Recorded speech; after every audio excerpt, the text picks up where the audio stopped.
As you all know, my wife, Amy Elliott Dunn, disappeared 3 days ago. She may be the face I can't forget, a trace of pleasure or regret, may be my treasure or the price I have to pay.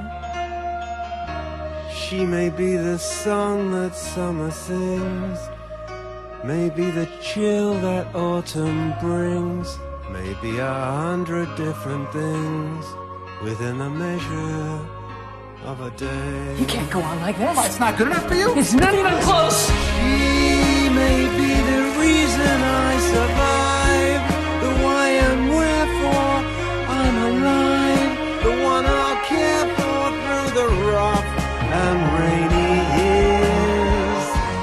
Me, I'll take her laughter and her tears and make them all my souvenirs. Where she goes, I've got to be. The meaning of my life is she.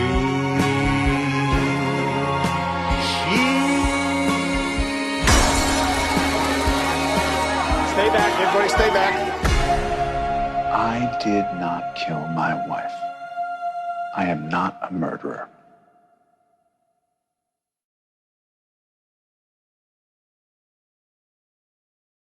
What's up, peeps? Today I'm going to be reviewing the movie Gone Girl.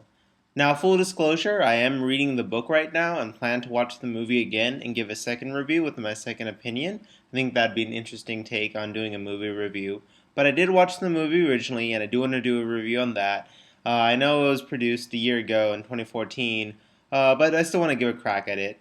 Now, of course, the movie was directed by the infamous David Fincher, and it stars Rosamund Pike, Ben Affleck, pretty big names, big Hollywood names. It also stars Tyler Perry, Neil Patrick Harris, among others. So let's get to the review. So overall, it was a very interesting movie to watch as you watch everything unfold. It essentially is this murder mystery of a couple, Nick and Amy, and then one day Amy disappears, and you're trying to figure out what happens. Now, for those who haven't watched the movie, the twists and the turns that this movie takes are really what make this movie as good as it is, and it is a great movie in my opinion. So if you haven't watched the movie, I'd recommend you stop watching the review now. Alright, I think that's ample time, so just keep in mind there will be spoilers. So of course, Amy disappears, and as you go throughout the course of the story, you're wondering what's going on. Sort of like the media, whenever there's a missing persons case and they assign gender roles and sort of the roles of, loving wife, supporting husband, cheating husband.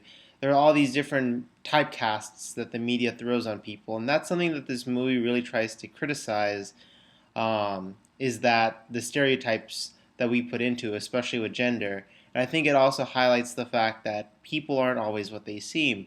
Because we later find out that Amy faked her disappearance and is actually, and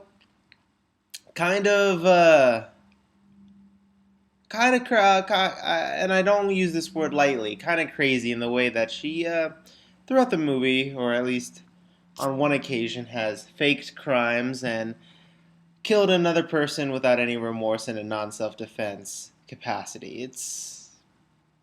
She's an interesting character, but for me, I saw this movie very much like the movie Psycho, and that it has that Hitchcock-esque vibe, and in some ways, it's that sort of horror film, and that's why I felt it so compelling that I don't like those, glossy, pop-up horror films, but I do like those suspenseful, sort of slow-paced, sort of interesting, sort of thriller sort of movies, and this was definitely in that category, and I found the acting phenomenal. I think Rosamund Pike was definitely at a peak here, and she definitely gave one of the best performances of the year. Many have said that she was trying out for the Oscar. Obviously, that didn't work out, but it was definitely, I guess, not that I'm a big fan of the Oscars or anything like that, but I guess it would be an Oscar-worthy performance. And Ben Affleck was great, too.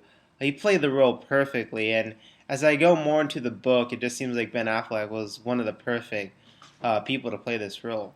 But the person who really stole the show for me, other than obviously Rosamund Pike and Ben Affleck, who gave phenomenal performances, was Tyler Perry. He was amazing in this movie. He plays a lawyer who ends up defending Nick at one point, and he's just phenomenal. It's nice to see Tyler Perry in his non-Tyler Perry sort of roles, and it was great. And surprisingly, Neil Patrick Harris did a good job, but I just felt it wasn't as good as the others, so it felt bad by comparison. But believe me, I've liked MPH and virtually everything he's done, and it's not like he gave a bad performance. It's just relatively, it just felt like it was lacking a little something, especially since everyone else was just so good in this film.